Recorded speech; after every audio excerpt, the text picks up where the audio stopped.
If you or someone in your household or workplace is ill, there's a chance it's the flu.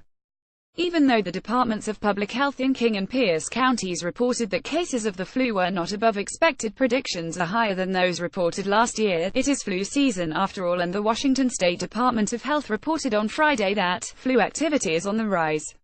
The most common symptoms of the virus will sound familiar to anyone who's ever had it: fever, cough, sore throat, runny nose, body aches, chills, diarrhea and vomiting.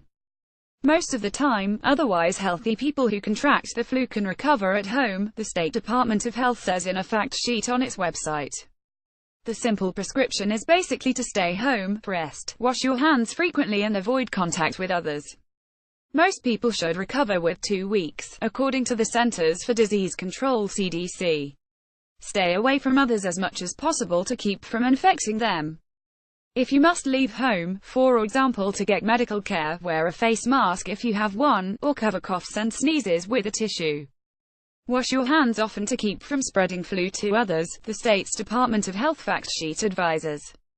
However, people with flu symptoms who are under 5, over 65, pregnant, or in another high-risk group should contact their medical provider as early as possible for care and to discuss the possibility of starting an antiviral treatment.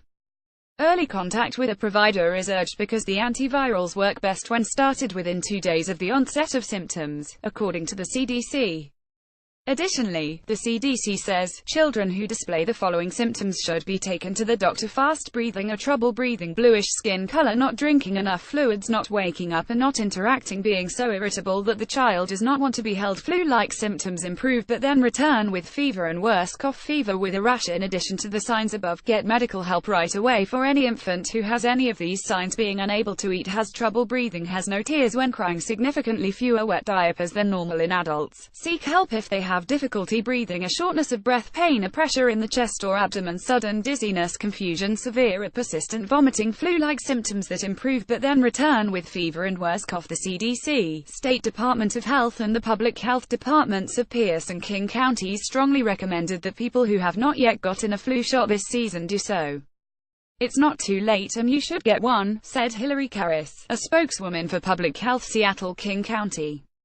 On Friday, the state health department reported that 29 people had died during the 20,172,018 flu season, and that there had been 26 outbreaks of flu-like illness at long-term care facilities, such as nursing homes, during the same period. Nevertheless, those numbers are not alarming, public health experts say.